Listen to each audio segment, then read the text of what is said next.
안녕하십니까. 오늘 10월 15일은 46년 전 1973년 소양강 댐이 준공된 기념비적인 날입니다. 67년 4월 공사를 시작해서 6년 만에 완공된 동양 최대 규모의 사력댐이자 국내 최대 규모의 대역사였습니다. 이것이야말로 이제 박정희 대통령께서 그야말로 이제 멀리 내다보신 진보적인 업적이라고 말씀을 드릴 수가 있습니다. 사실 우리 한국 사회가 이제 진보와 보수를 놓고 논쟁이 많지만 사실은 진보의 상대적인 표현은 보수가 아니고 퇴보가 진보의 상대적인 표현이죠. 우리의 어떤 앞선 역사에서는 이런 진보적인 업적들이 많았던 것입니다. 자, 지난주에 이어서 지금부터 2019년 하반기 선사연 역사 포럼 두 번째 시민 강좌로 한국 사회 개조에 헌신의 노력을 들여오신 장익표 원장님을 모시고 문재인 정권의 총체적 국정 바탕과 대응책이란 주제로 강연을 하도록 하겠습니다. 먼저 국민 의례가 있겠습니다. 모두 일어나셔서 단상에 있는 태극기를 향해 주시기 바랍니다.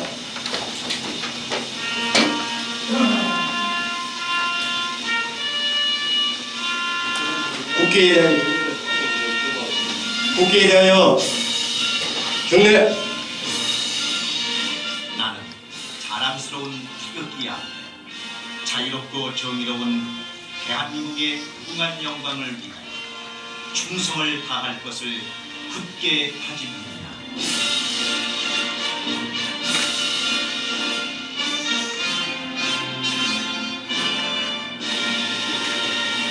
바로 애국가는 시간 관계상 1절만 부르겠습니다.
다음은 순국, 선열 및 호국 영령에 대한 묵념이 있겠습니다.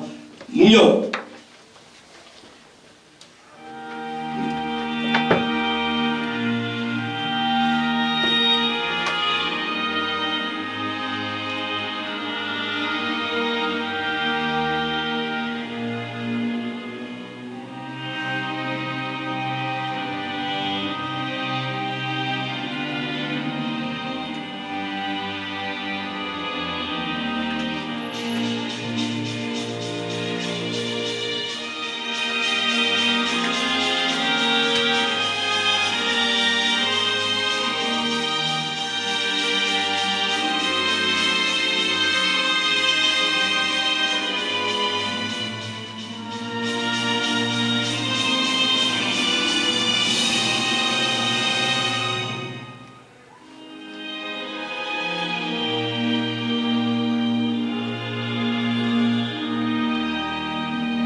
바로 모두 자리에 앉아주시기 바랍니다.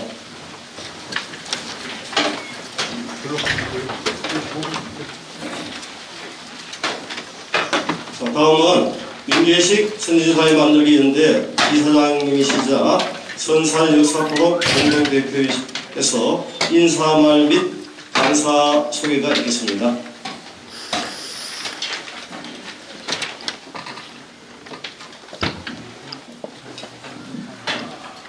여러분 안녕하십니까? 선사연 이사장 윤계식입니다.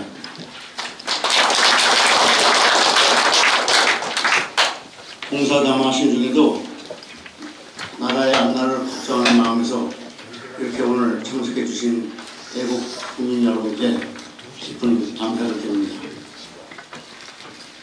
인사 말씀보다도 장기표 오늘 원장님에 대해서 양력을 간단히 좀 소개합니다. 제가 말씀드릴 바도 없이 우리나라 민주화의 아주 대국적인 인물인 걸 다 아시지 않습니까? 1945년 12월 27일 경상남도 김해에서 탄생하셨고 그동안의 민주화 운동에 대해서 한 거는 다 잘 아실 테니까 제가 자세히 말씀드리지 않겠습니다만 얼마 전부터 신문명 전경 아카데미를 설립하셔서 거기서 인재 양성을 쭉 해오셨고 원장으로서 현재는 국민의 소리 대표로 계십니다. 주요 저서로는 불안 없는 나라, 살맛나는 나라, 또 통일 초코파이, 참된 진보 정치를 선언하며 등 여러 편이 있습니다. 오늘 좋은 말씀 해주신 것을 경청하고 또 열띤 토론도 해주시기 바랍니다. 여러분 감사합니다.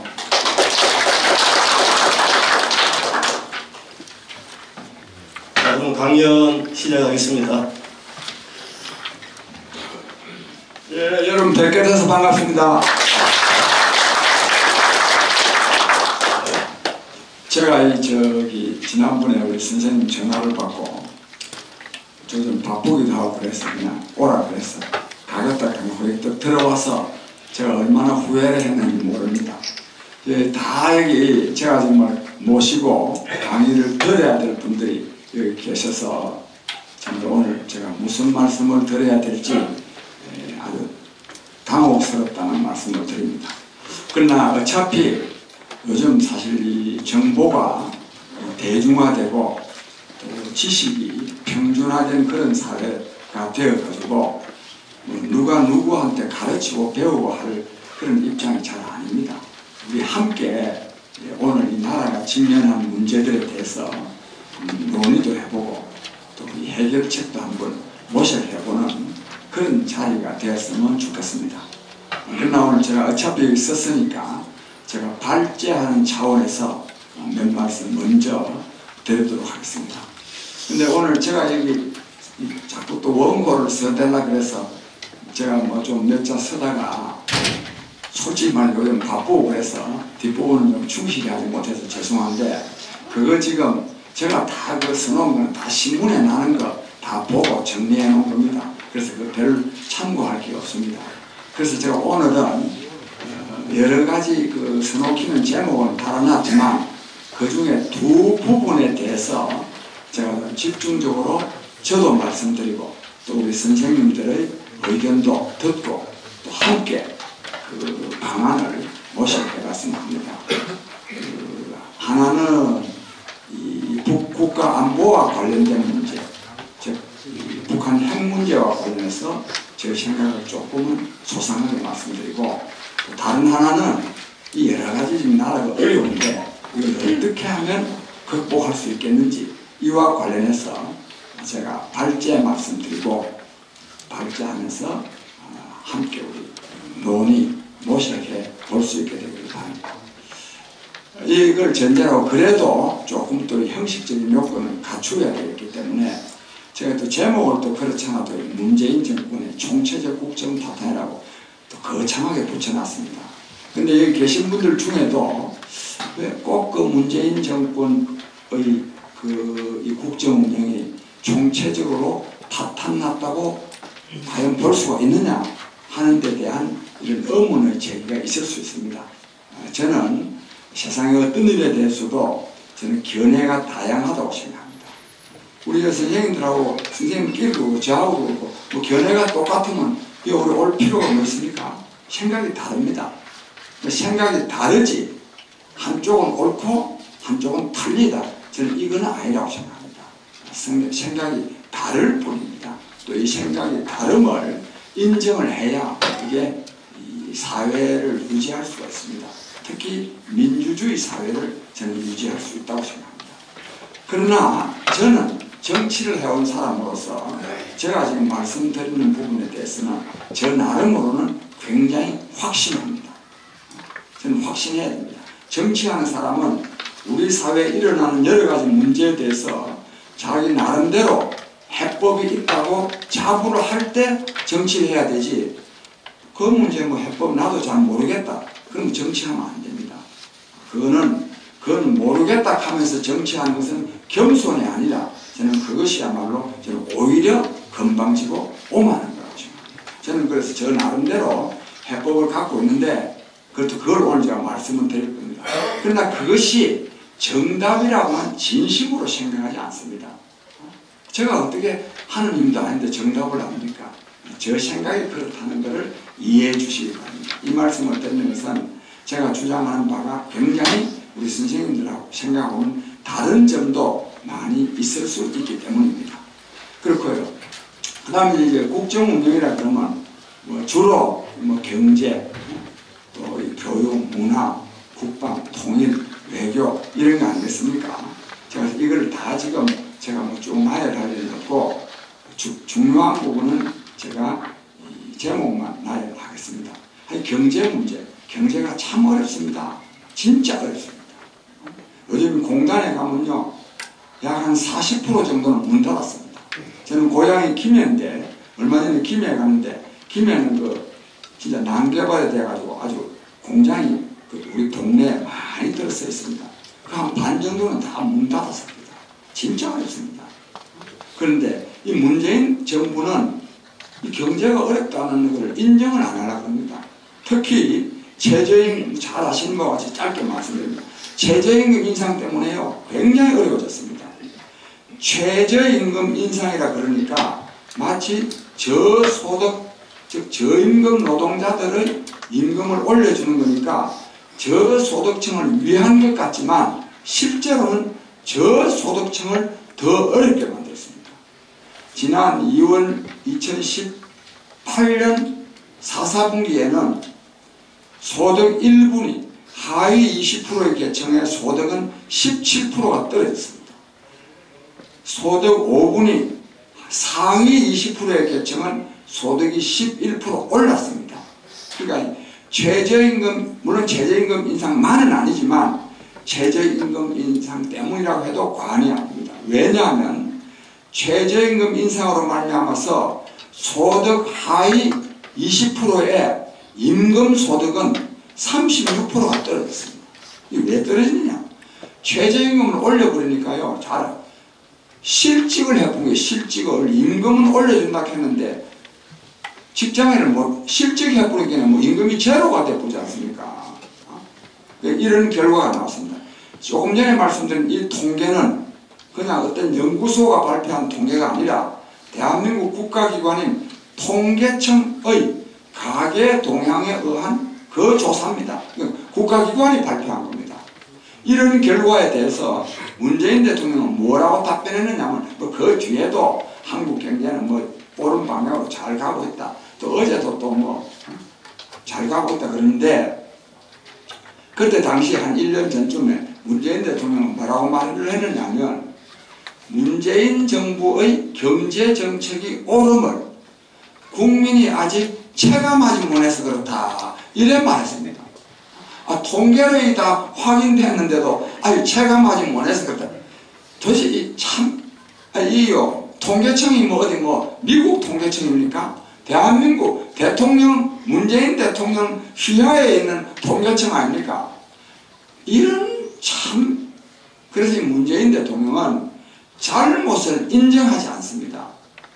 잘못을. 이게 진짜 문제입니다, 이게. 잘못할 수도 있죠. 잘못했으면, 그건 좀 잘못됐다. 그건 정말 잘하려고 했는데, 하다 보니 그래 됐다. 앞으로는 잘하겠다. 이래야 되는 거 아닙니까, 이게? 그게 없습니다. 이번에 조국 그 사태와 관련해서도 저는요 조국이 임명하고 또 그동안에 유지시킨 것도 문제지만 오늘 그 사퇴하면서 한 발언들요 저 하나하나 따져서 본다면 정말 뻔뻔스럽습니다. 뭐 이 문제에 대해서도 견해가 다를 수가 있어요. 요즘 뭐 조국을 수호하자고 우리가 조국이라 하는 사람도 있으니까 뭐 견해가 그것도 저는 견해가 다르다고 저는 보고 싶습니다. 하여튼 이 사퇴한 이후에 한 말들 제가 여기서는 조목조목 말씀드리지 않겠습니다만 정말 저는 그랬어요. 오늘 내가 유튜브 방송을 하고 있는데 조국이 문제가 아니라 문재인 대통령이 문제다. 즉 이걸 뭘 그랬으면 이걸 좀 반성해야 되는데요. 언론 탓하고 앉아 있습니다. 언론 탓. 남 탓합니다. 계속. 이래야 이 개과천선 제대로 개선이 되겠습니까 이게? 참 이 걱정. 그러니까 아까 말씀드린 대로 경제 문제가 그렇고요. 그 다음에 제가요. 역시 안보 문제가 중요하지 않습니까? 안보 문제를 조금 후에 집중적으로 말씀드리기를 하고 이 또 교육도 붕괴됐죠. 외교가 고립되고 있습니다. 네, 이거는 좀 말씀드리겠습니다. 외교가 미국으로부터는 불신받고 일본으로부터는 배격받고 중국과 러시아로부터는 위협받고 북한으로부터는 조롱받고 있습니다. 조롱. 왜 그러냐? 즉 외교가 고립됐는데 왜 그러냐? 잘 아시는 바와 같이 북한 짝사랑, 북한에 대한 저자세, 굴종적인 자세, 남북관계만 잘 되면 다 뭐가 잘 되는 것으로 이해하는 이 기성전 북한. 이것 때문에 지금 이 북한이 기본적으로는 반일이거든요. 그렇게 지금 이 무역 갈등으로 말미암았어요. 뭐 지소미아도 지금 종결 선언하고 해가지고 지금 일본하고 갈등되고 미국으로부터 불신받고 하는 데 대해서 문재인 정권은요. 자기네들이 추구하는 문재인 정권 다른 때는 저도 운동권 출신으로서 뭐 종북 좌파니 뭐 이런 말을 잘 안 쓰는데 이 부분에 관한 하는 진짜 문재인 정권은 주사파 정권입니다. 주체 사상을 말하자면 추앙하는 사람들이 즉 북한이 남한에서 한반도에서 가장 정통성 있는 정부는 북한 정부라고 보는 사람들입니다. 이런 사람들이니까 맨날 북한 주장하는 게 뭡니까? 반미자주, 반일.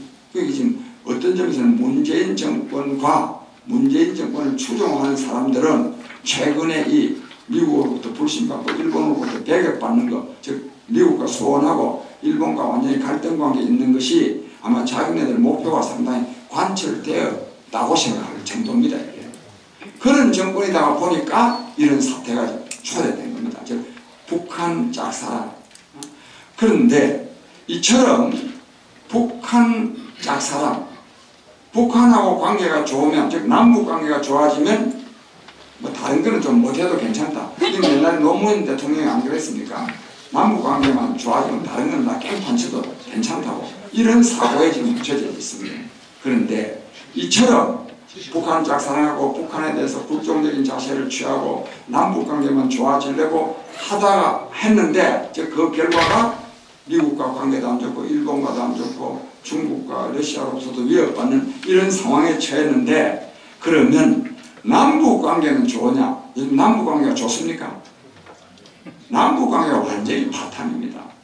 남북 관계가 전혀 지금 남북 간에 지금 대화와 교류가 안 됩니다.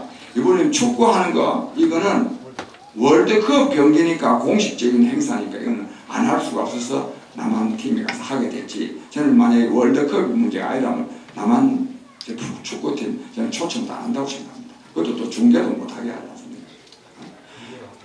우리 우리 선생님들 여기요 이른바 보수 진영 사람만이 아닙니다. 우리나라 지식인들의 대부분, 우리나라 국민들의 대부분은 그동안에 북한은 뭔가 남한과 관계도 좋게 하고 또 좋게 해야 남한으로부터 지원도 받고 그 경제적인 지원도 받고 하려고 하는데 남한 정부가 제대로 안 한 거 아니가. 특히 이명박 정부와 박근혜 정부의 대북 강경책 때문에 잘 안 된 이 남북관계가 파탄난 거 아이가 이렇게 생각하는 사람이 많습니다. 특히 문재인 정부나 그 지지 세력들, 문재인 노무현 정부 지지 세력들, 그 지식인들은 전부 다 남북관계가 파탄난 것은 이명박 정부와 박근혜 정부의 대북 강경책 때문에 그렇다고 말을 하고, 그것을 심지어는 박근혜 정부 당사자들, 이명박 정부 당사자들도 그걸 거의 저는 인정한다고 생각합니다. 안 그렇다 이 말을 못합니다. 그 말을 할 만한 논리적인 이유를 제대로 알고 있지 못하다고 생각합니다. 그러나 저는 전혀 그렇지 않습니다. 이명박 정부 대북 강경책 뭐 때문에 아닙니다. 이명박 정부도 북한과 굉장히 가까워지려고 했습니다. 박근혜 정부도 마찬가지입니다. 북한이 안 한 겁니다. 북한이. 흔히들 여기서요, 뭐 퍼주기 하려고 하냐.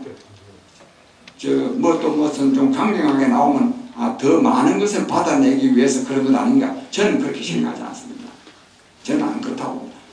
북한은 남북관계가 좋아지면 북한 정권을 유지하기가 어렵기 때문에 남북관계가 굉장히 긴장되고 굉장히 갈등 정도가 아니라 대립, 아주 뭐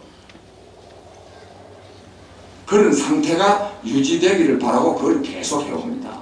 이와 관련해서 문재인 정부 들어와서 얼마나 남북관계가 좋아졌느냐 이렇게 생각하는 분들이 있거든요. 또 그걸 가지고 역시 이명박 정부, 박근혜 정부의 대북 강경책 때문에 안 좋았지, 역시 진보 정부, 문재인 정부가 들었으니까 좋아졌다 이렇게 생각하는 사람들 많거든요.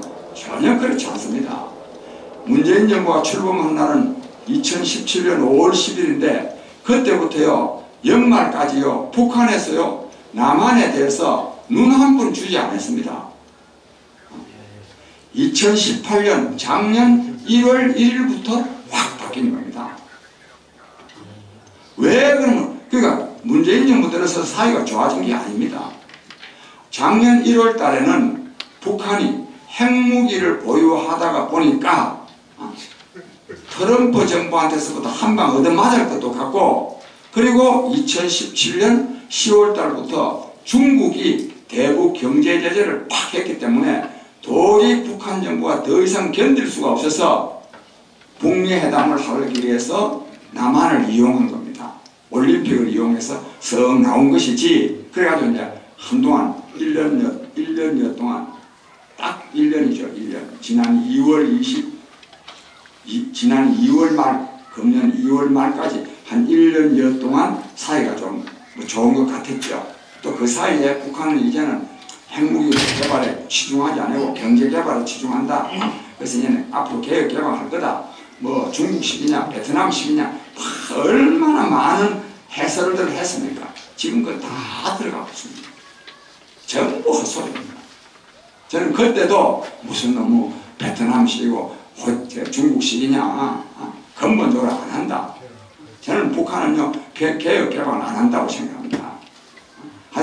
그래서요 이제 이 부분만 말씀드리면, 그래서 2월 27, 8일이 하노이 회담 아닙니까?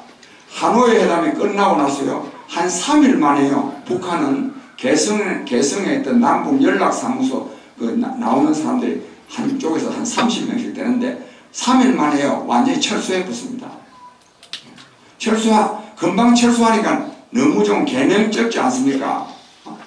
무단히 그냥 철수해 보니까 미안하니까요 지금 반정거에 나와 있습니다. 지금 반도 실제로 나와 있는지도 의문입니다. 소장도 안 나옵니다.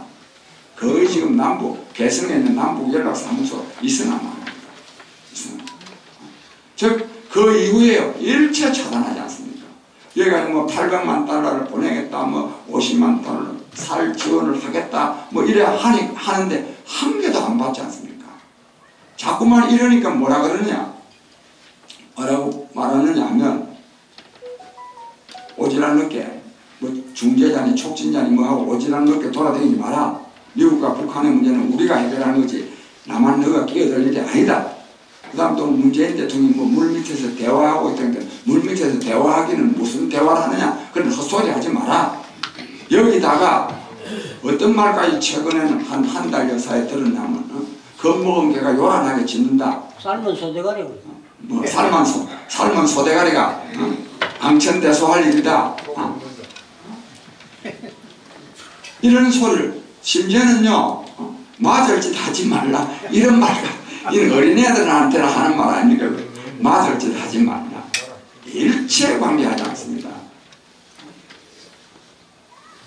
그런데 우리는 진보 진영에서는 진보도 아니지만 진보 진영에서는 맨날 거기만 쳐다보고 그것만 잘 되면 다 잘 되는 것처럼 하고 또 보수 진영에서는 또 그거를 또 그냥 퍼주기 한다 뭐 북한을 갖다 바치려고 한다. 솔직히 말해서요 북한을 우리가 남한을 북한에 갖다 바치면 김정은이가 받아들일까요? 받아들여서 유지할 수 있겠습니까? 전혀 유지하지 못합니다. 그 다음 참고로 또 문재인 대통령은 계속 통일 주장하는 거 아니냐.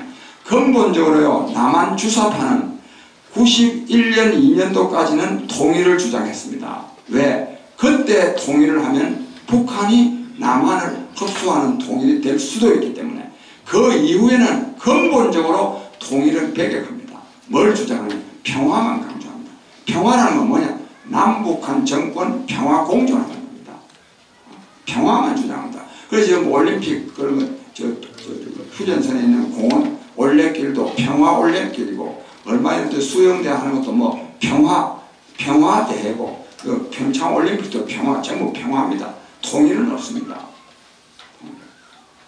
하여튼 그런 요컨대 외교에 있어서 문재인 정부는 외교적 고립을 초래하고 있는데 이건 북한만 쳐다보고 해가지고 했는데 결과는 북한으로부터도 남북관계도 파탄되고 그리고 북한으로부터 오히려 조롱받는 그런 시세가 됐다.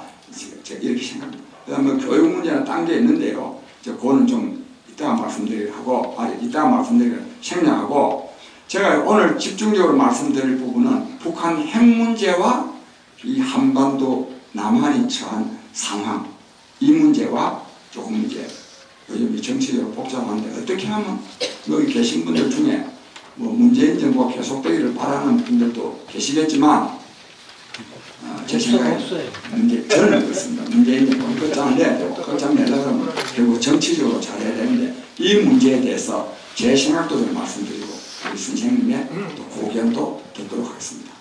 자 이제 북한 핵 문제. 그런데 여러분 북한 핵 문제와 관련해서 뭐 북한이 핵무기를 포기하지 않으리라는 건 다 알고 계시죠.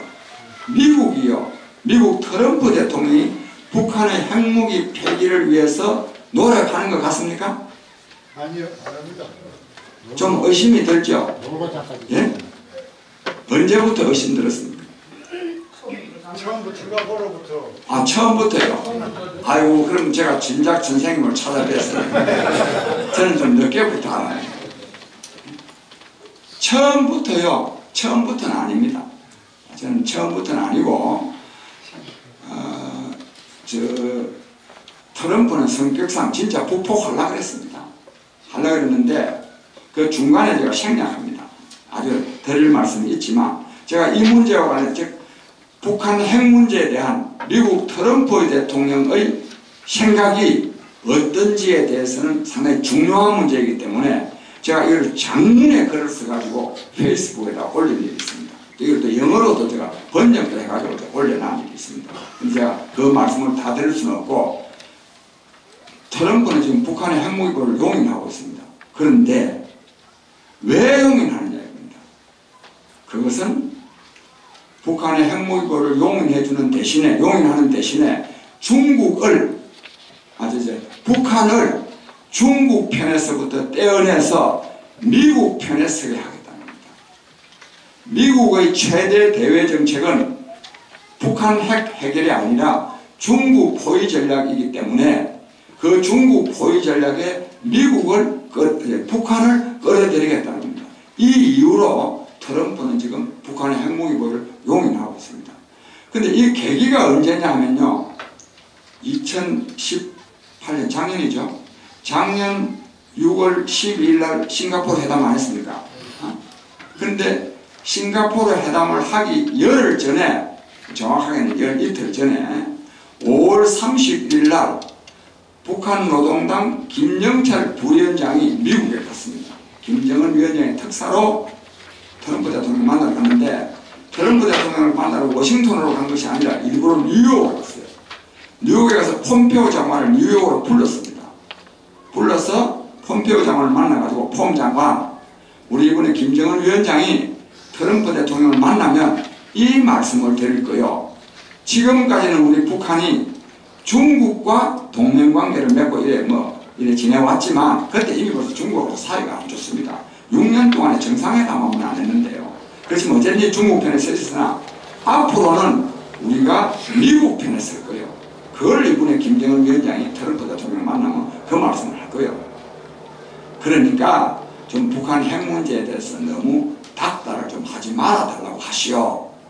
이렇게 폼페오 장관이 딱 들으니까 그렇지 않아도 지금 트럼프 대통령의 가장 주된 관심사는 중국 포위 전략이고 중국 견제하는 것인데 이게 굉장히 괜찮은 아이디어거든요. 그래서 이제 폼페오 장관이 먼저 트럼프 대통령한테 온 겁니다. 내가 지금 김영철 위원장을 뉴욕에서 만났는데 앞으로는 지금 북한이 중국 편에서 떨어져 나와서 우리 미국 편에 쓴답니다. 그게 대통령님 이게 더 좋은 거 아닙니까?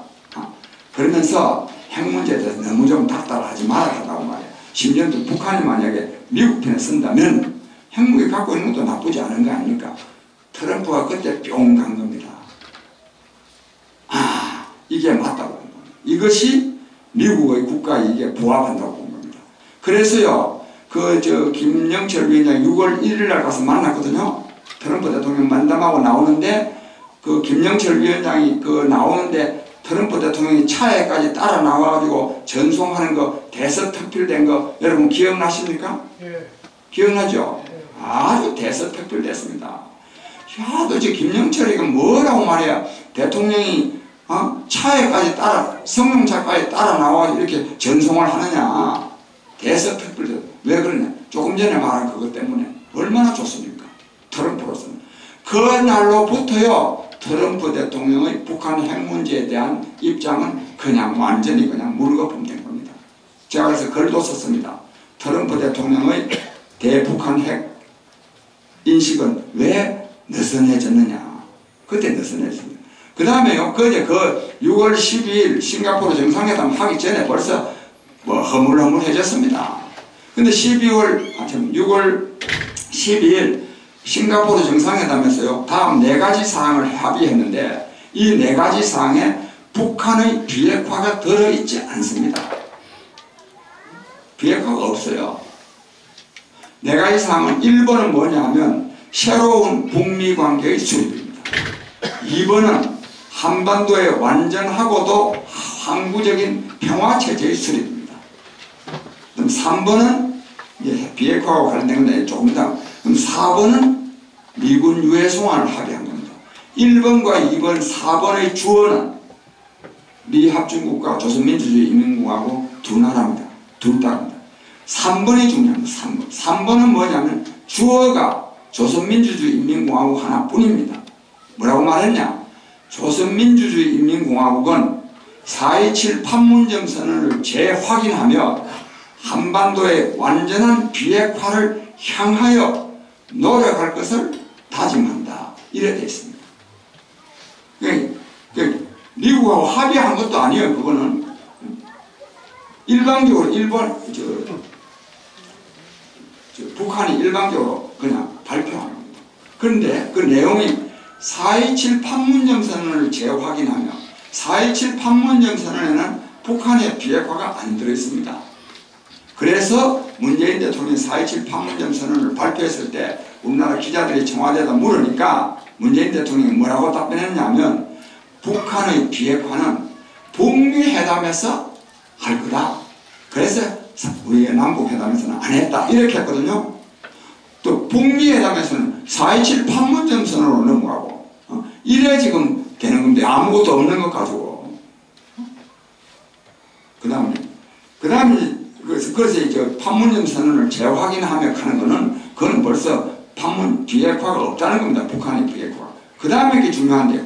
한반도의 완전한 비핵화를 향하여 한반도 완전한 비핵화를 그러면요. 주한미군 철수하고 미국의 전략자산 즉 B-52 전략폭격기, B-1 스텔스기 등등 여기 한반도에 진출하는 일이 없고 사드도 다 없어지고 미 7함대 등등 함대도 이 근방에도 안 오고 그래야 한반도 비핵, 한반도의 완전한 비핵화거든요. 이거 언제 됩니까 이거? 이것도요 향하여 영어로는 터워드입니다. 향하여 그것을 한반도의 완전한 비핵화를 터워 향하여 두어 노력할 것을 콤미트 다짐한다. 이래 되어 있습니다. 즉 요컨대 싱가포르 북미 정상회담에서는 북한의 비핵화를 합의한 조항이 전혀 없습니다. 없으면서 뭐 다음에 내가 평양에 갈 수 있다, 뭐 내가 워싱턴에 총장할 수 있다, 뭐 정원을 그리면서 거닐면서 뭐 악수하고 뭐 이래가 넘어간 거 아닙니까?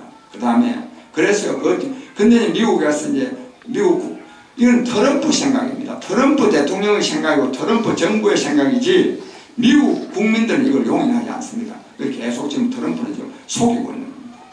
그 다음에요. 그래가지고 이제 속이니까 만날 필요가 없어요. 이 회담을 북미 간에 회담할 필요가 없습니다. 이번도 뭐 실무회담인가 뭐 한 거 이거는 아무것도 안 한다 하면 또 비난될 것 같으니까 뭐 한번 만나고 그랬었습니다. 이거 아무 협의할 게 없습니다. 오늘 아침에 신문도 보니까 북한 쪽에서 그랬잖아요. 회담할 필요가 없다고. 미국도 마찬가지입니다. 미국도 회담할 필요가 없어요.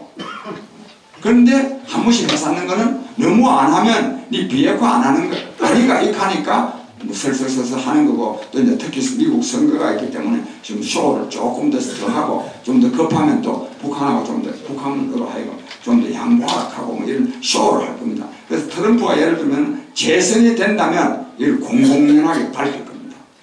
공공연하게 즉 북한의 핵무기 용인해야 된다. 미국 국민들한테 밝힐 거예요. 근데 뭐 재선되기 전에 저는 이 트럼프의 이 구상은 저는 깨어지지 않을까 이렇게 생각하고 또 깨어져야 되고 또 깨어주도록 만들어야 되고요.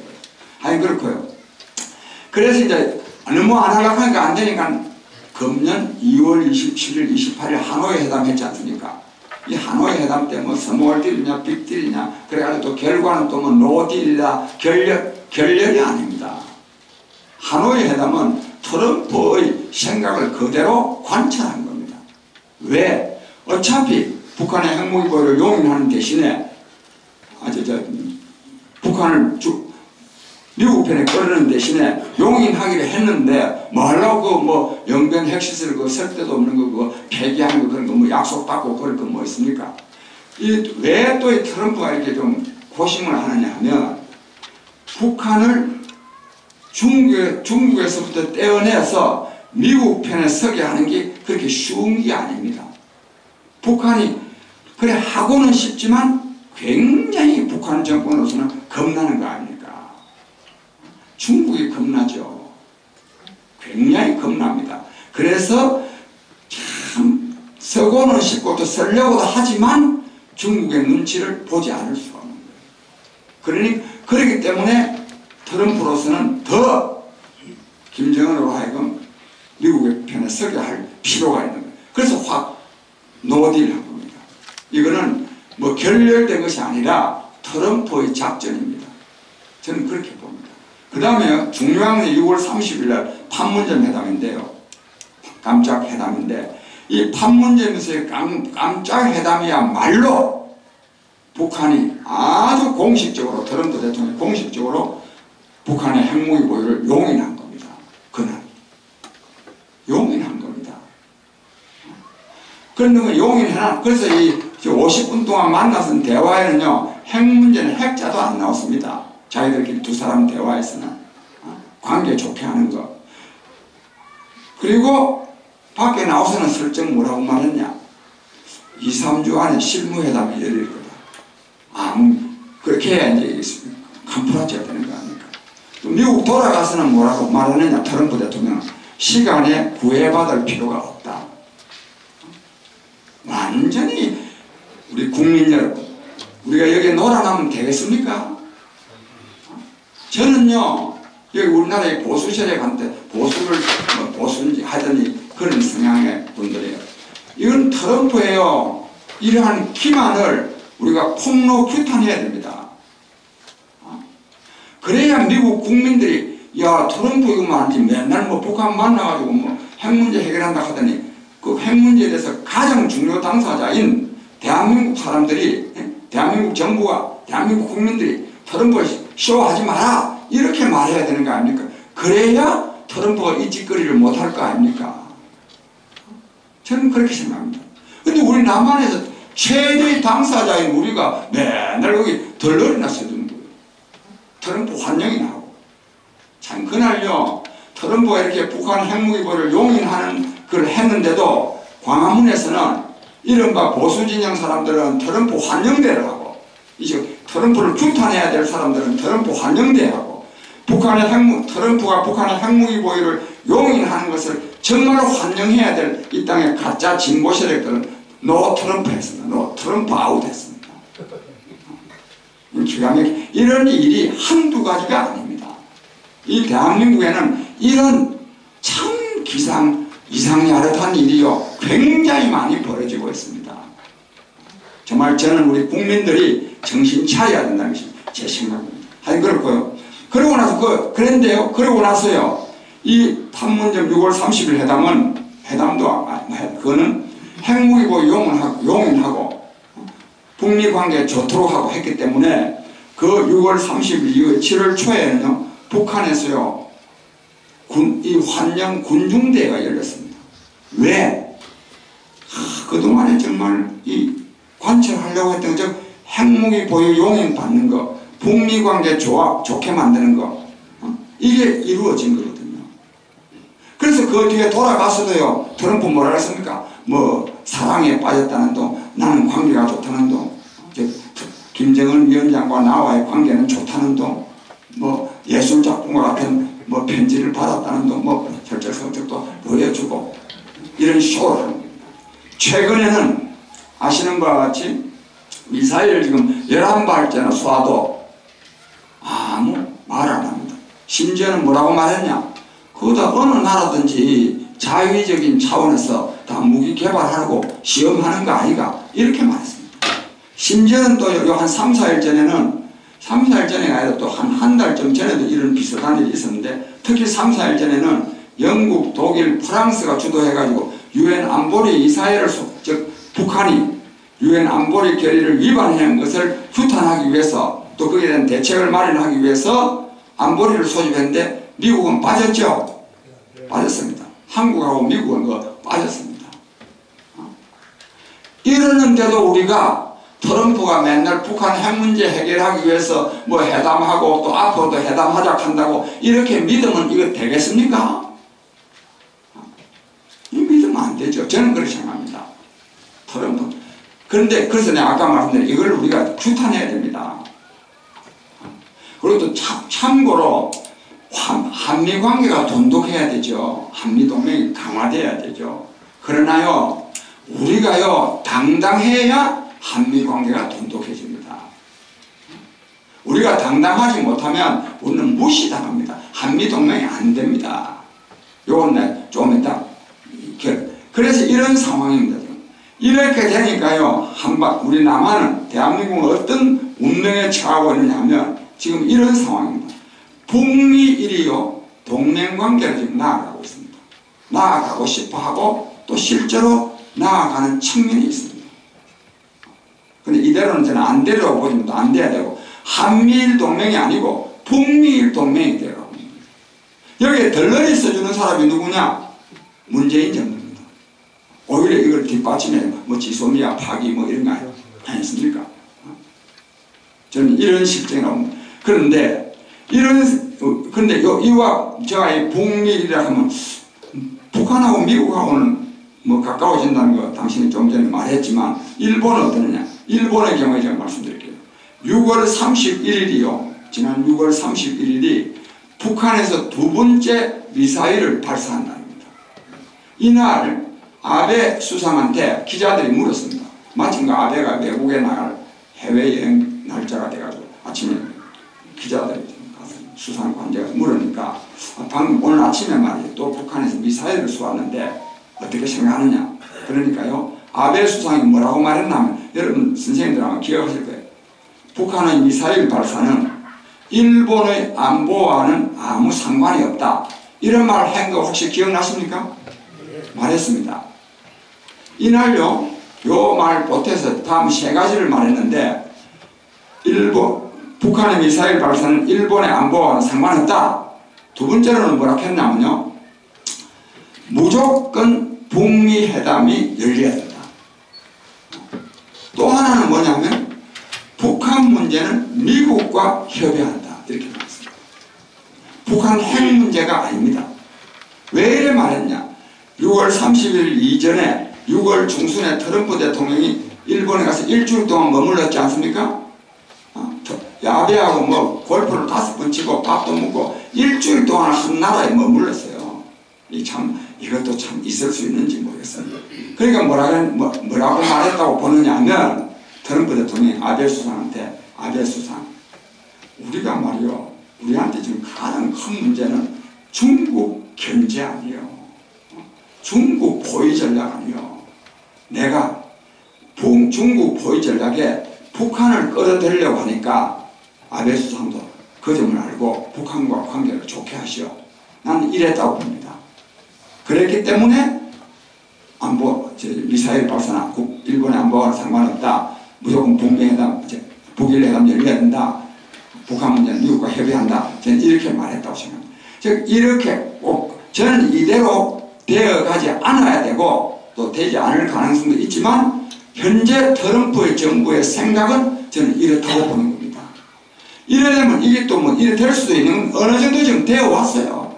어느 정도 되고 있습니다. 그럼 이러려면 우리 대한민국, 남한은 지금 어떤 처지에 놓여 있느냐 하면, 현재가 지금 이미 남한이 그런 처지에 놓였습니다. 이거는 북미 관계 좋아져 버리면요, 우리는 낙동강 꼴이라 됩니다. 딱 중국과 미국과 중국이 1972년도에 미중 수교가 이루어졌을 때 대만이 처한 상황 아니십니까? 국제사회에서 미와 비슷하게 된 거. 지금 우리 남한이 지금 그런 실정이 지금 돼갑니다. 결과는 뭐냐? 북한 핵무기를 보유하고 있는 상황에서 미국과 일본은 그냥 북한하고 그냥 거래해보고, 우리는 그냥 외톨배가 돼가지고 북한의 준식민지가 되는, 저는 이런 상황이 현재 지금 오고 있다고 생각합니다. 그래서 저는 이 문재인 정부가 참 잘못하고 있다. 도대체 이 사람들은 안 할 말로 북한하고 통일한다든지 또 남북 관계가 더 좋다든지 또 이러면 모르는데 그게 아니다. 그것도 아니면서 이런 상황을 만들고 있어서 이건 정말로 잘못된 거다. 그래서 이걸 아울러면 저는 그래서 이처럼 경제 파탄, 안보 실종, 외교 고립, 교육 붕괴, 그리고 국민을 갈기갈기 찢어놓는 이런 이 국민의 대립과 갈등, 이걸 합하면 국정을 총체적으로 파탄내고 있기 때문에 이번 조국 사태 때문만이 아니라 하더라도 저는 문재인 정부는 끝장내렸다고 생각합니다. 이것이 또 민주주의 국가입니다. 국정을 엉망진창으로 하면 국민의 힘으로, 국민의 저항권 발동으로 권력을 내려놓게 만들어야 된다고, 저는 이것이 민주주의의 원리고 우리 헌법에 보장된 국민의 권리라고 저는 생각합니다. 그래서 저는 이런 노력을 해야 된다고 보고, 저 나름대로 또 우리 민 대표님 모시고 같이 이렇게 하고 있는데, 그런데 이 부분은 이제 빼고, 그런데 중요한 것은, 그래서 이제 광화문에서 집회도 하고 하는데, 중요한 것은 이 겨울철이고 또 내년 봄에 선거도 있고 하기 때문에 내년 선거에서 결국은 문재인 정권을 제대로 심판을 해서 더 이상 이런 횡포를 부릴 수 없도록 해야 된다고 저는 봅니다. 근데 이제 오늘 주제는 그럼 내년 선거에서 이길 수 있겠느냐? 말하자면 문재인 정부 여당을, 민주당을 야권이 이길 수 있겠느냐? 이길 수 있겠습니까? 어떻습니까? 못 이게? 어렵습니다. 왜 어렵죠? 분열돼서요. 그래서 또 분열 안 되고 만약 통합되면 이길 수 있겠습니까? 인물이 없어요. 그런데 통합은 그러면 통합되면 이기면 그럼 통합시키면 안 됩니까? 통합이 안 돼요. 보수 쪽 사람들이요? 저는 보수 쪽 사람들은 잘난 사람이 없어서 문제가 아닌가 싶어요.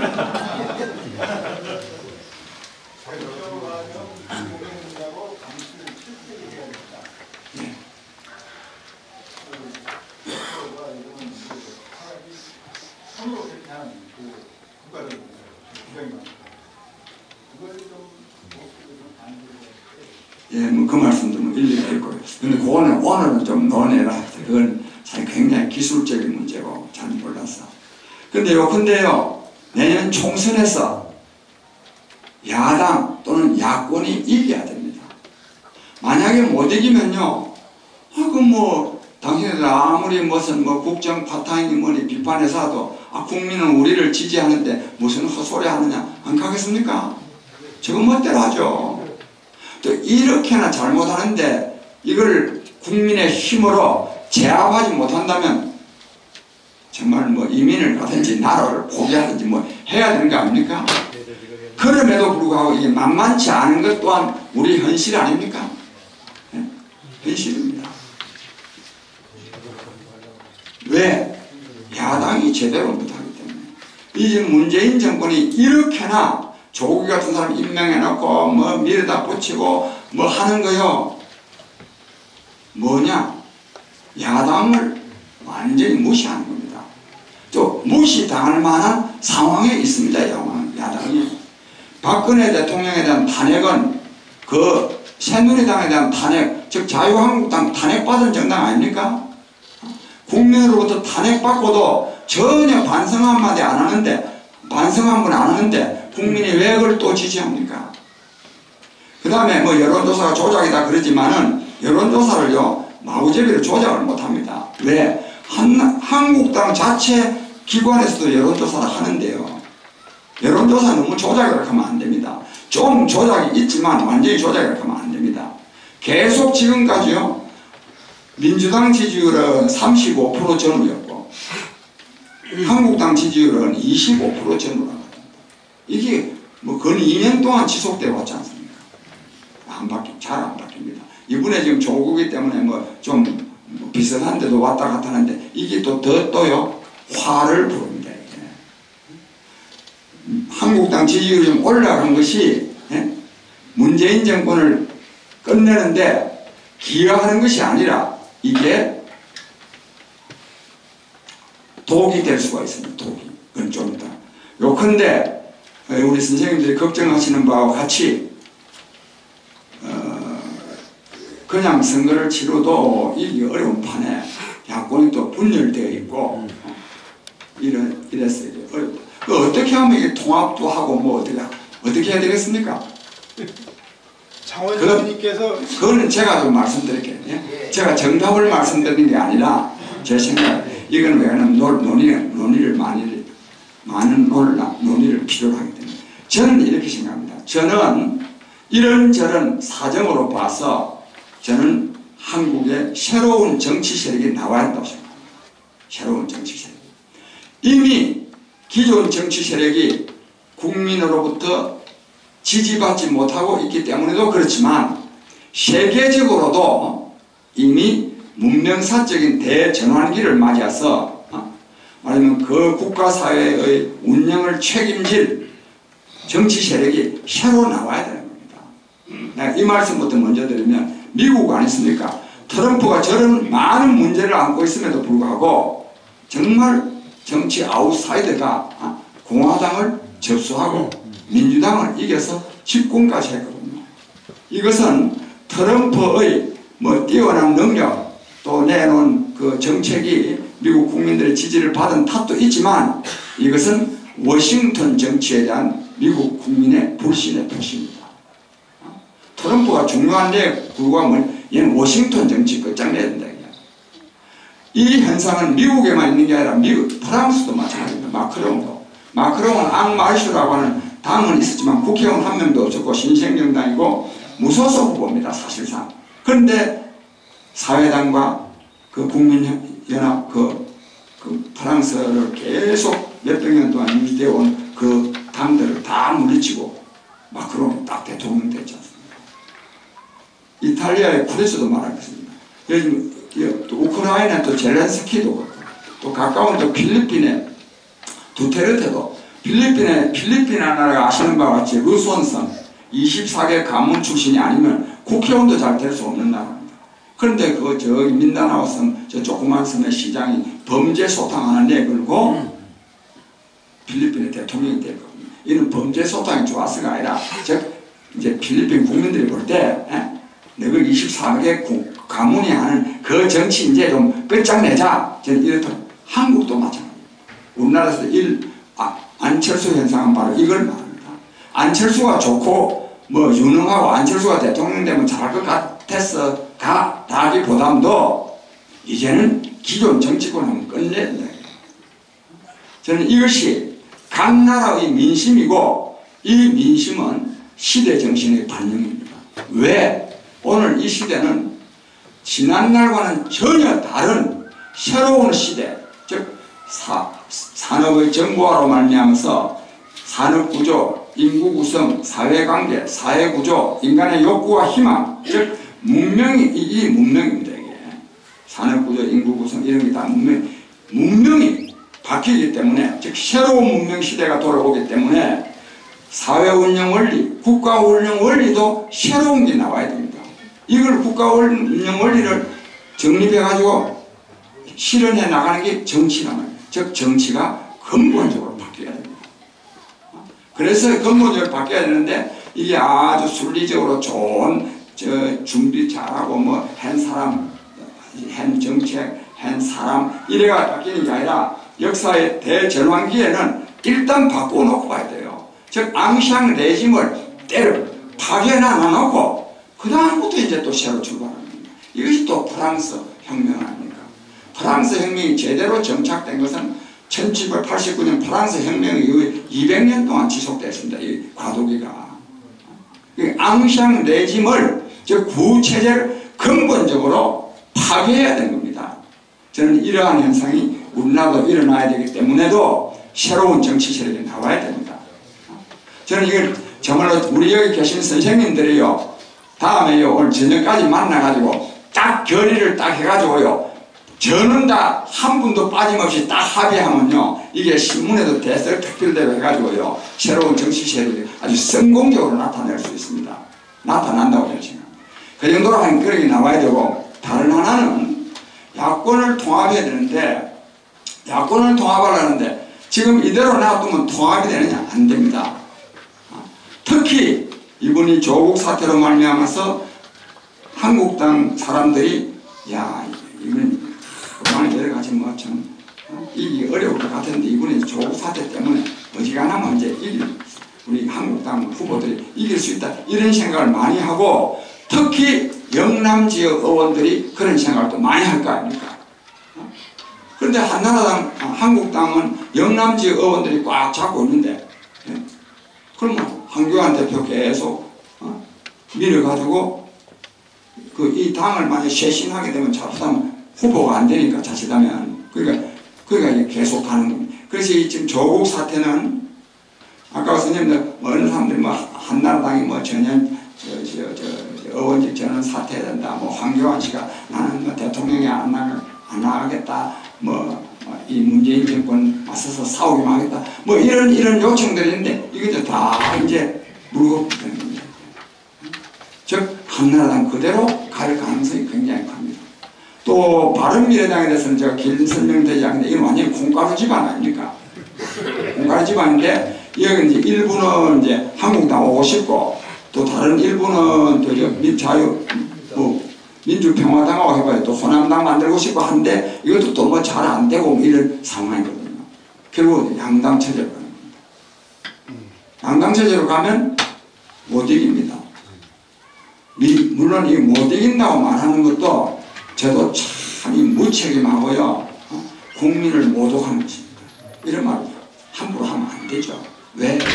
이런 정권에 대해서 다시 우리 국민들이 신임할 것이다 라고 말하는 것은 정말로 비극적이거나 예의가 없는 것 아닙니까? 국민한테 대해서. 그렇지만 어쩔 수 없이 또 이런 말을 하지 않을 수가 없습니다. 왜 그러냐? 이 정권은요 쫙 다 조직화되어 있습니다. 거의요, 자기네들 지지받을 대중을 거의 다 조직화하고 있습니다.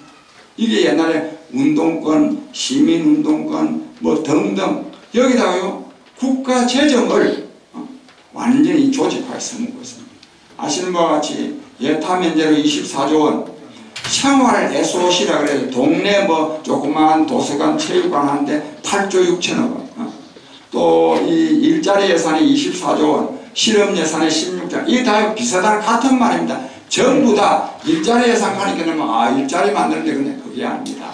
전부 다 좌파 지지 세력들 다 그 통로가 다 있어요. 돈 내려가는 통로가. 또 여기다 또 뭐 추경 예산 이래가지고요. 또 이거 보이냐? 얼마 전에 또 보니까요. 농민 기본소득 해가지고 또 전남 해남에서는 1년에 60만, 한 달에 5만원 또 이래가지고 쫙 높입니다. 이게 전남 해남만이 아닙니다. 그날 신문에 난 날만 하더라도 예산 뭐 다른 데도 다 이래 합니다. 올 코트 프레싱합니다. 여기다가 또요. 이거 지금 막 저 기초연금 20만원에다가 30만원 완전히 그냥 국민 옛날에는 국회의원 선거나 뭐 매표 작전이 가능했는데 또 그전에 자유당 때문에 고무신도 돌리고 그랬는데 완전히 국민을 상대로 했어요. 매표 작전을 하고 있습니다. 여기에 우리 국민들이 다 안 속고 바른 판단을 한다는 보장이 있느냐? 잘 없습니다. 심지어는 뭐 조국 수호도 나오는 판이에요. 저는 그래서 야권 통합이 잘 안 됩니다. 여기다가요, 야권 통합을 방해하는, 야권 통합을 제일 어렵게 하는 사람이 누굴까요? 누구겠어요? 예? 누구요? 박근혜요. 김무성이요. 박근혜. 우리 공화당이 야권 통합에 응하겠습니까? 안 응하겠죠. 예? 우리 공화당은 박근혜 대통령 지지를 받습니까? 안 받습니까? 여러분, 혹시 이런 말씀 들어보셨어요? 문재인 정부가, 즉 이 집권 여당이 급하면, 즉 선거에서 이기기가 어렵다 싶으면 박근혜 대통령을 석방을 시켜가지고 야권을 분열시킬 가능성이 있다. 이런 말들 들어보셨어요? 네, 봤어요. 많이 들어보셨죠? 내가 묻는 내가 바보입니다. 그 다 세상이 다 아는 얘기입니다. 내가 일부러 내가 이 말 하기가 좀 민망해서 그냥 물어보는 형식을 취했죠. 근데 그거요, 웃기는 소리 하고 있네. 그럴 리가, 그건 만약에 문재인 대통령이 그렇게 한다면 그건 완전히 헛수다. 이렇게 생각하십니까? 아마 그래 하면 조금 내면 야권을 분열시키고 그러면 그렇게 될 것 같지 않습니까? 솔직히 말해서. 그렇죠. 네. 네, 미얀마 여기는 뭐 박근혜 대통령을 열렬히 지지하는 분도 계실 거고 또 뭐 반대하는 분도 계실 텐데 열렬히 지지하시는 분들한테는 죄송한데 그게 박근혜십니다. 즉 문재인 대통령이 아무리 밉다 하더라도 자기를 배신한 유승민, 김무성 등은 용납할 수 없다. 내가 이거 응징하는 것이 더 중요하다. 이렇게 생각하는 분 아닙니까? 맞죠. 그렇죠. 그런데 만약에 여기까지 말씀에 물론 속으로는 다른 판단하고 계시겠지만 만약에 박근혜 대통령이라는 사람이 그런 인식이라면 우리 박근혜 대통령을 달리 봐야 되는 거 아닙니까? 당연히. 나라를 망치고 있는 이 문재인 정권을 끝장내야 되지. 자기 뭐 좀 배신했다고 해서 그 원수 갚는 게 그것도 솔직히 말해서 누가 누구를 배신했는지도 그거 따져보면 복잡합니다. 안 그렇습니까? 그래서 우리 국민이 정신 차려야 됩니다. 저는 그래서 광화문에서 계속 뭐 박근혜 대통령 뭐 무죄 석방 탄핵 이거는 뭐 말 나오면 길고 하여튼 이래 해가지고 그래가지고 뭐 오적 탄핵 오적 뭐 출당시키라. 아니 탄핵 오적요 김무성 김성태 뭐 또 누구죠? 누구 다 출당시키면 이 또 한국당이 또 제대로 되겠습니까 이게? 그냥 안 될 거를 계속 요구해가지고 야권을 분열시킨다. 그렇게 작업하는 게 문제죠. 그래서 혹 이래 말하는 분들이 있어요. 짧게 줄이면 뭐 말하면 박근혜 대통령을 진심으로 옹호하고 싶은 사람은 박근혜 대통령은 가만히 있지 지금 일체 정치에 관여하지 않는다. 우리 공화당 저 사람들이 저끼리 뜯어 사는 것이지 박근혜 대통령이 너가 지지한다 이런 말 한 일이 없다 이렇게 말하는 사람들이 있거든요. 이런 사람들은 더 잘못된 겁니다. 왜? 박근혜 대통령이 이걸 지지를 안 하면 이 사람들이 지지해 사는 거를요, 너가 왜 그런 쓸데없는 소리 하고 앉아있어? 내가 언제 너가 지지한다 그래서 이렇게 말해야 되는 거 아닙니까? 네. 몰라서 하는 겁니까? 이 야권 분열에 대해서는 박근혜 대통령에게 중대한 책임이 있고 이것 때문에 굉장히 이 분열이 극복되지 못할 가능성도 굉장히 있습니다. 박근혜 대통령은 누가 설득할 수 있겠습니까? 누가? 그래서 제가 얼마 전에 대구에 갔더니 참 좋은 분들이 많더라고요. 내가 그래서 대구 사람들이 한번 집단적으로 한번 연애를 한번 가라 그랬어요. 그래서 그 다음에 이것은 그리고 요건 냉정하게 말했어요. 대통령을 지낸 사람이 나라를 망치고 있는 문재인 정권을 끝장내는데 힘을 보태야 되지 문재인 정권을 유지되게 하는데 기여는 아니지 어쨌든지 그걸 방치해놓으면 그건 잘못된 거 아닙니까? 저는 이런 판단을 우리가 하고 냉정할 때 냉정해야 됩니다. 냉정해야 됩니다. 그런 말. 그래서 저는 이렇게 생각합니다. 저는 그래서 새로운 정치 세력을 만들어낼 수 있습니다. 그래서요, 저는 야권 통합을 저는 추진해야 된다고 생각합니다. 만약 원탁회를 제안하든지 추진해가지고, 즉, 야권 통합의 대원칙을 제시하고, 아주 그러니까 국민적 설득력이 있는, 즉, 이 문재인 정권의 이 국정 파탄을 막으려고 하면 야당이 승리해야 된다. 야당이 승리하기 위해서는 통합돼야 된다. 통합되는데 무조건 통합이 아니라 이런 원칙을 가지고 우리가 통합하자. 이렇게 제안을 해놓고, 그 이제 신문에 기자회견도 하고 일어나 놓으면 물론 그 통합에 못 들어가겠어. 이렇게 말하면 그 사람들이 국민적 비난을 받도록 한다고 생각합니다. 그래가지고는 통합을 이루어내야 된다고 생각합니다. 그러니까 한편으로는 국민에게 희망을 주는 새로운 정치 세력도 만들어내야 되고, 그래야 야권 통합도 이룰 수 있기 때문에. 그 세력을 중심으로 한다고 해서 이 사람들이 무슨 지분을 많이 확보하고 이 헤게모니를 장악한다는 건 아니지만, 어쨌든 그런 세력이 나와서 야권 통합을 주선을 하고 또 주도도 하고 해서 통합을 이루어내서 국민들에게 저 야당들 만약 만날 분열해서 안 되는 것 같은데 이번엔 정말 이런 원칙을 가지고 통합했다. 이래야 국민들에게 희망을 줄 수 있는 거 아니겠습니까?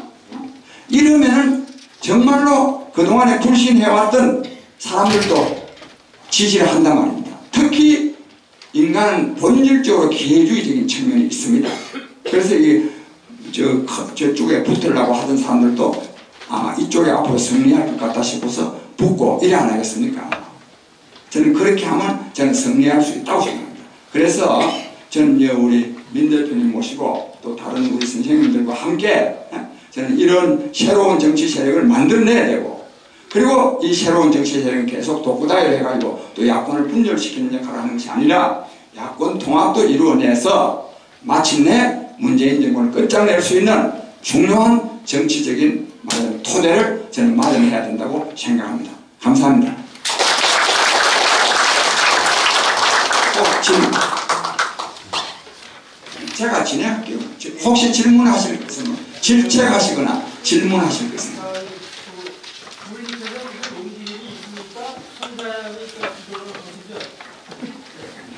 네. 질의하실 분은 손을 들어가지고 순서를 좀 정해야 되니까 우리 선생님께서 지금 끝부분에서 중요한 말씀을 하셨는데요. 지금 혹시 저희가 모르게 지하에서 그런 움직임이 있는지 좀 말씀해 주십시오. 예. 그 야권 통합을 위한 움직임은요, 이래저래 논의는 있습니다. 옛날 또 프레스센터에서 그 플랫폼 자유와 공화라는 그 박형준이가 하는 거기에서 두 차례나 토론회도 열리고 등등 그런 말은 많이 주고받는데 저는 그래가는 안 된다는 것입니다. 그래서 그 움직임은 저는 요즘 이 조국 문재인 퇴진 국민행동이라는 단체에 참여해서 하는데 그 사람들이 상당히 모여가지고 조금 전에 말씀드린 그런 새로운 정치 세력을 만들어내는 노력을 지금 하고 있습니다. 그래서 그게 만들어져야 야권 통합을 위한 본격적인 활동을 해나갈 수 있다. 네, 질문도 질문이고 뭐 좋은 제안도 좀 해주시죠. 저기 있어요. 다음 집에 예.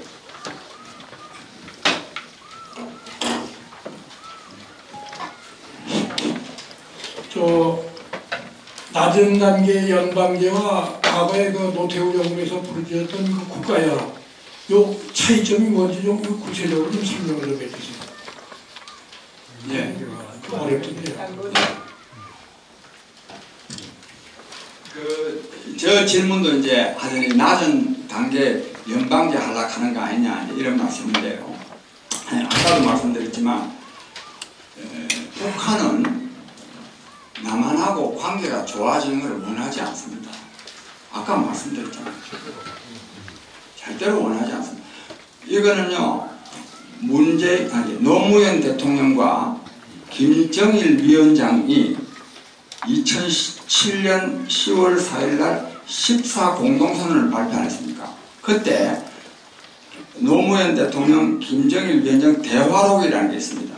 그 내일부에 들어가면 검색해보면 다 나옵니다. 혹시 이 분야에 대해서 좀 깊이 알고 싶은 분들은 그 대화록을 보면요, 북한은 전혀 남한과의 경제협력을 원하지 않습니다.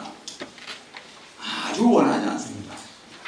그래서 선생님께서 그 국가연합은 그냥 말 그대로 하면 국가연합하는 정도입니다. 그러니까 김대중 대통령이 3단계 통일방안 중에 제1단계인데 그냥 호칭만 한 나라로 하고 두 정부가 완벽하게 다른 거고요.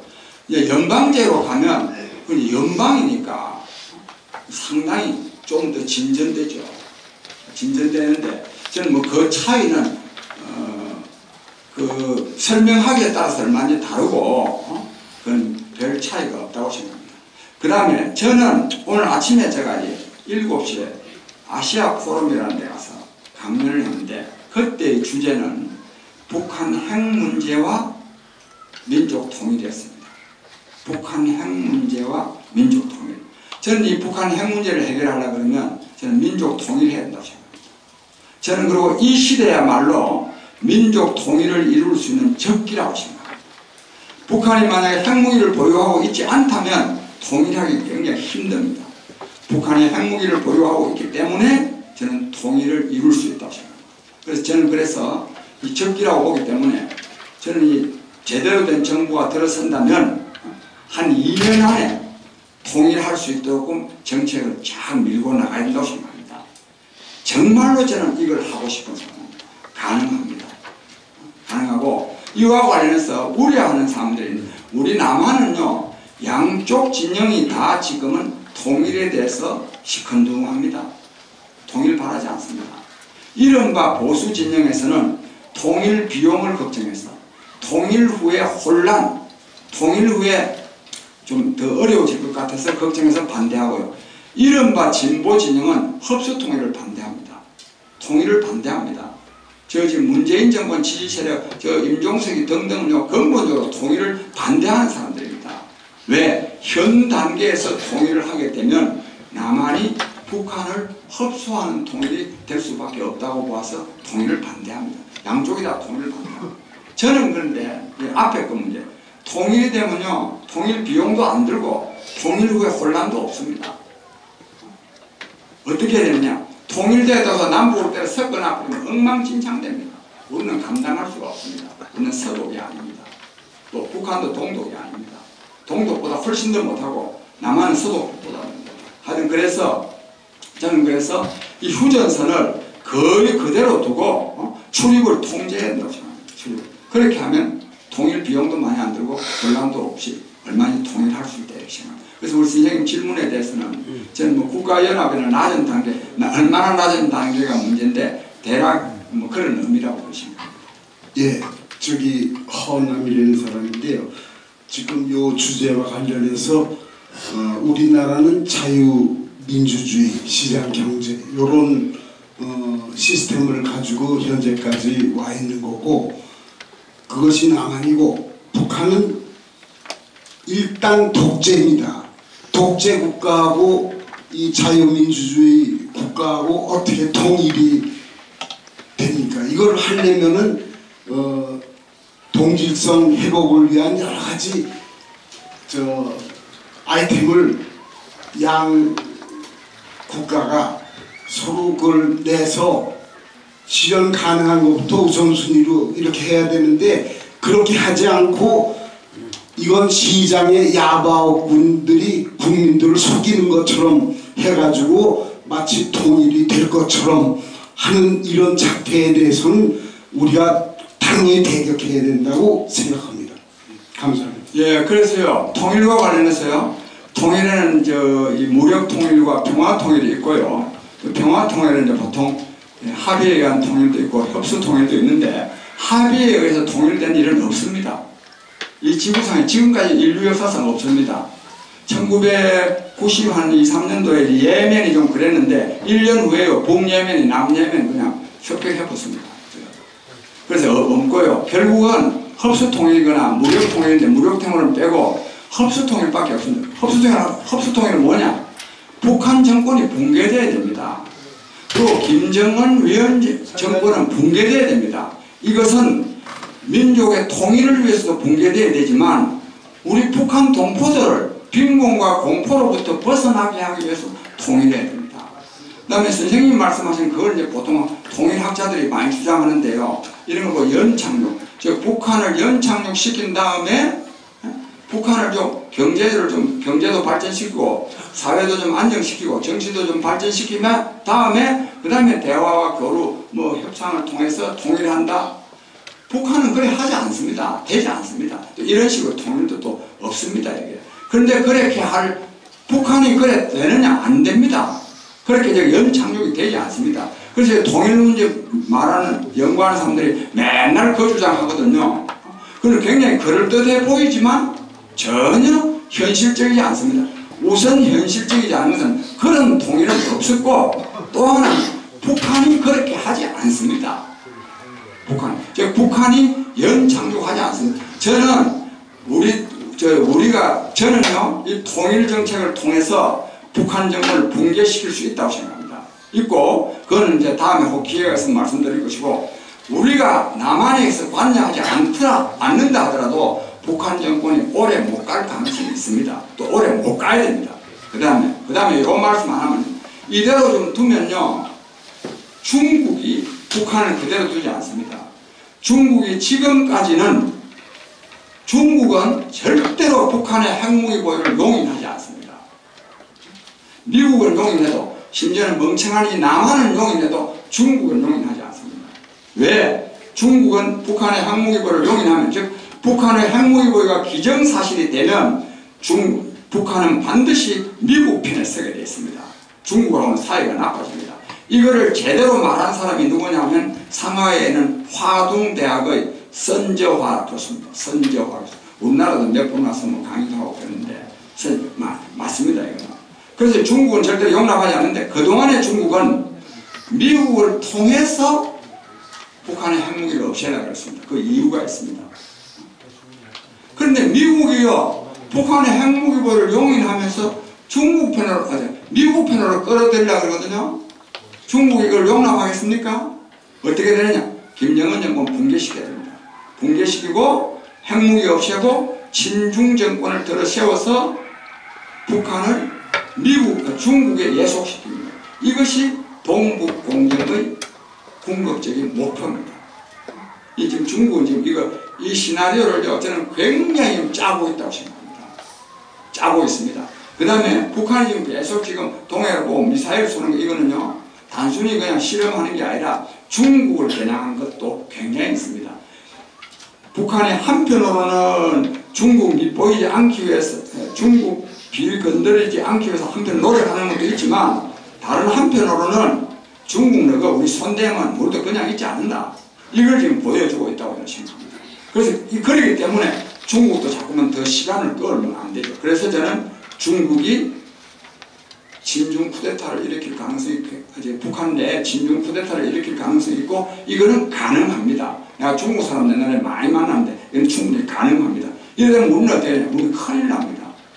휴전선이 중국경선이 되고 통일은 진짜 끝나고 북한은 중국 편은 중국에 계속되고 저는 이런 상황이 올 수 있을 수도 그래서 저는 앞으로 정치 세력을 만든다면 이 민족 통일을 중요한 국정 지표로 내세우고 저는 통일을 이룰 수 있는 세력을 저는 만들어야 된다고 생각합니다. 그래서 저는 뭐 우리도 만들어야 되지만 제가 만약에 정말 좀 이건 농담 삼아 그냥 하는 말인데요. 제가요 대통령이면요 2년 안에 진짜 통일합니다.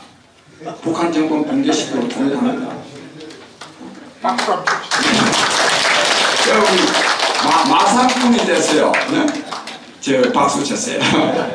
예, 하여튼 그런 생각. 아니 이거는 근데 농담에 정말로 이래야 됩니다. 가능합니다. 그래 하려고 그러면 되냐? 시간이 그래요. 제가요 통일하려고 그러면 어떻게 되냐? 남한 정부가요 지금 문재인 대통령 아닙니까? 문재인 정부가 이래야 됩니다. 8.15 경축사가 아니고 평상시에 나 앞으로 보름 후에 맨날 지금 10월 달이면 11월 1일 날 민족 통일 문제와 관련한 대통령의 대국민 특별 담화가 있다 이렇게 발표를 해놓습니다. 그럼 뭐 발표하느냐 신문에서 얼마나 서재치겠습니까? 무슨 방안을 낼까? 이랬다 해놓고요 11일 날 딱 대국민 특별 담화를 발표하는데 어떻게 발표하느냐 이래 다음 4가지를 발표합니다. 첫째 무슨 국민 여러분 지금 이 민족 분단된 지 70년이 됐고 그동안에 계속 대립하고 갈등하고 얼마나 많은 소모를 했습니까? 이제 더 이상 분단돼서는 안 됩니다. 우리 문재인 정부는 국정 운영을 최우선 과제에 선포하고 국민 여러분과 함께 민족 통일을 적극적으로 추진해 나가겠습니다. 함께 우리 통일을 이룹시다. 이 1번. 2번은요. 김정은 위원장 언제까지 분단해가지고 맨날 아웅다웅 할 거요. 우리 당신하고 힘 합해서 민족 통일합시다. 그래서요.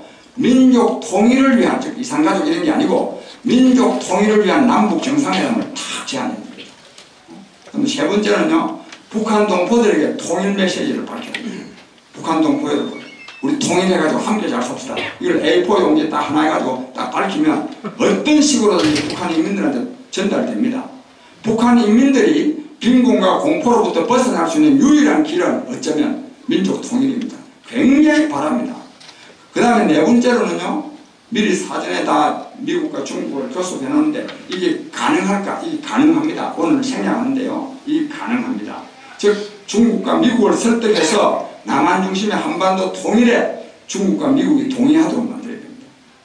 그래가지고 그래서 한반도의 비핵화와 통일을 위한 국제사자회의 즉 남한, 북한, 미국, 중국이 참여하는 회의를 딱 제안해가지고 이제 앞으로 나는 이제 추진해갑니다 하면요 한반도 전체에요 통일 분위기가 확 고조됩니다.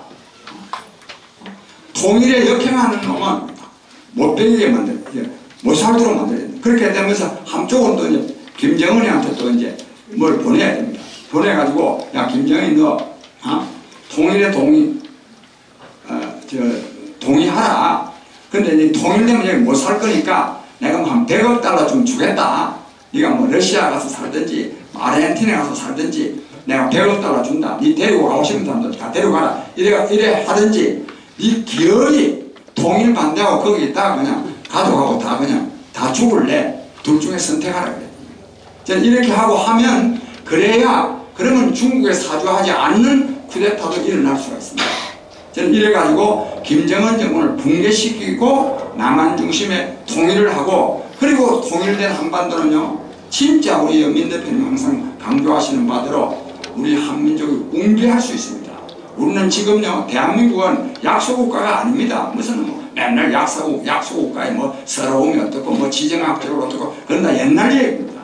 우리가 통일되면요 인구가 7,500만이고 남북한 평균해도 2,3천 달러가 되고 그러면 중국보다도 배가 넘고요 막강한 나라가 됩니다. 또 거기다 민주국가고. 그래서 저는 그렇게 하면 중국, 러시아, 일본하고 대등한 나라가 될 수 있습니다. 저는 이런 나라를 우리가 만들어야 되고 저는 만들 수 있다고 생각합니다. 우리가 새로운 정치 세력을 만든다면 이러한 민족적인 비전을 제시하고 그리고 국민의 열화와 같은 지지를 받아서 저는 성공할 수 있다고 확신합니다.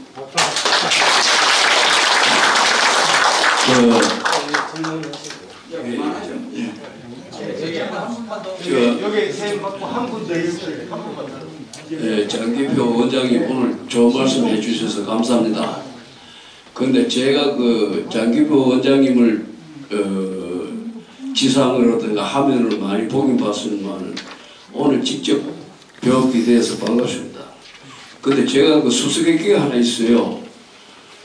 장 원장님을 봤을 때 뭐 지난 이야기입니다만은 이미 고인이 되신 서울대학교 교수 박세일 교수를 알고 계실 겁니다. 방금 그 말씀하신 중에 끝에 무슨 말씀 계시냐면은 여와 야가 있더라도 여하튼 이기려고 그러면은 합쳐야 된다. 이건 뭐 기대의 공식입니다만은 제가 그 묻는 취지는 그때 박세일 교수님이 제3의 세력의 정치가 부각되도록 자기 힘을 써 노력했는데 그때의 장 원장께서 거기에 합류를 해가지고 상당한 시간을 소요했습니다. 그러는데 그 다음에 그 결선 그 대회를 할 때 제주도도 그날 왔습니다. 저는 그 구경삼아 그 뭐 참여하게 듣고 봤는데 그래 그 이야기를 하는 서두에 박세일 교수가 장기표 씨 오늘 아직 안 왔느냐 이런 이야기를 하더라고요. 인사말 중에 아직 안 왔다고 이러니까 그 시간이 한 20분까지 지연됐어요. 안 오신 바람에 그 수수께끼가 뭔지 그때 합류할 때는 언제고 그때 참석하는 그때 무슨 이유가 있었는지 그게 지금 궁금해서 묻습니다. 이사입니다. 제가 다 부덕하고 불민해서 그런 거니까 그걸 생략하죠. 예. 그 우리 선생님 제가 질책으로 받아들이고 반성하고 다 그러겠습니다. 질의 한 부분만 더 하겠습니다. 저는 직업이 치과의사인 아주 자연과학을 하는 사람이고 대학에서 교수로 정년퇴직하고 지금 연수대학의 명예교수입니다만은 제가 평상시에 이제 좀 문외한으로서 질문하는 것인데 지금 유럽 같은 경우는 여러 나라가 쪼개져 가지고 서로 그 다툼이 많으면서도 서로 같이 살 수 있는 그런 분위기가 있는데 비해서 특히 우리가 속해 있는 동북아시아 경우는 주변 국가가 전부 크더라고요. 일본이 조그만 나라가 아니고 러시아 그렇고 중국이 그렇고 인도 그렇고 근데 한국이 만주를 가지고 있지 못하기 때문에 유일하게 조그만 나라예요. 그러다 보니까 먹잇감이 돼가지고 이렇게 아주 괴로움을 많이 당하는데 제가 알기로는 그 저희 2차 세계대전이 끝나면서 그 얄타회담인가 거기에서 그 식민지를 다 내놓게 되지 않았습니까? 근데 그때 그 중화민국의 장개석이 그것을 수락했을 거로 생각하는데 모택동으로 정권이 바뀌면서 그걸 이행하지 못했단 말이죠. 그럼 지금 미국이 중국을 견제하는 방법으로 중국을 좀 분해시켜야 되지 않겠어요? 그럼 그때 약속을 다시 지금 소급해서 적용해가지고 위구르라든지 티베트 내놓으라 그러고 만주 내놓으라 그러고 하면서 만주와 한반도를 붙이는 그래서 한국의 통일정책을 한반도 통일정책이 아니라 만주를 회복하는 정책으로 거시적으로 볼 수 없을까요? 저는 이 문제에 대해서는요 제가 말을 잘은 안 하거든요. 어차피 선생님 문제를 제기하셨으니까 고토회복 그럽니다. 저는 그 견해에 전혀 동의하지 않습니다. 특히 역사책 쓰는 사람들 그런 주장 굉장히 많이 하는데 나 그에 대해서 시비를 걸지 않습니다. 제가 그냥 그 왜 골치 아프니까 제가 가는데 이런 말씀 나왔으니까 고토회복 역사적으로 따지면요 그동안에 저 나라가 저기 저 뭡니까 옛날에 저 여진나라 뭐 청나라 명나라 어느 시기를 기준으로 해서 따질 겁니까 이게. 저는 그래서 현재 이렇게 있는 나라를 가지고 잘하려고 그래야 되지 자꾸만 반도는 우리 거다 반도는 우리 거다 이렇게 하면은 중국하고 사이만 나빠지고요. 그 다음에 중국을 디바이드 나누는 문제도요. 아 미국의 지금 대외 정책은 지금 특히 트럼프는 지금 뭐 중국을 다섯 조각을 난다. 저는 이런 거를 뭐 미국이 하는지는 모르지만 적어도 우리가 이 저 지식인으로서는요. 미국이 왜 중국이 저 싫으면은 저가 쪼개든지 말든지 하지 왜 미국이 왜 쪼개야 됩니까? 미국이 뭔데요? 저는 그래서 그런 주장들도 굉장히 뭐 하는 사람들이 많은데 저는 그런 견해에 좀 동의하고 싶지 않고 저는 그런 주장을 하고 하는 사람들 저는 이런 일을 제가 90년도에 처음에 북한에 갔는데 이야 정말 제가 중국이 대국임을 실감했어요. 대국임을 그 만리장성이면 천안문 관광이면 뭐 하구이면 어디 가보고 그래서 제가요 우리 조상들이 정말 4대주의 아니라 4사대주의를 해도 이 한반도 좁은 땅에 독립국을 계속 유지해온 우리 조상들의 이 지혜와 힘에 대해서 제가 아주 존경하는 마음을 굉장히 많이 갖게 됐습니다. 그러면서 제가 이 중국이 쪼개지기를 굉장히 바랬습니다. 누가 쪼갤 거냐? 그때는 그래도 뭐 학생이 중요할 테니까 그래도 북경대학에서 중국을 쪼개야 안 되겠나 싶어가지고 제가 하루를 일부러 여러 사람 간데서 빠져가지고 제가 북경대학의 정치를 한번 공기를 한번 마시고 오는 일이 있는데 제가 그만큼 나누어지기를 바라지만 그러나 제가 다른 나라가 그걸 나누어야 된다. 저는 거기에는 동의하지 않습니다. 죄송합니다 여러분. 지금까지 열강을 해주신 홍콩 사태에 대해서 아까 홍콩도요. 우선은 그렇고요. 홍콩 시민들 굉장히 정말 끈질기죠. 예? 저는 정말 굉장히 존경스럽고 그렇습니다. 아무쪼록 승리하도록 해야 되고 우리도 좀 거기 좀 지원을 좀 해야 안 되겠나 그런 생각이 듭니다. 감사합니다. 저 말씀 안 그렇다는데 양해해 주십시오. 다음 주는 강의가 없습니다. 그리고 마지막 주 10월 29일 화요일 날 같은 시간대에 이병태 카이스트 교수가 우리 한국 경제 문제를 갖고 강연이 있을 계획입니다. 많이 참석해 주시기 바랍니다. 안녕히 돌아가십시오. 네.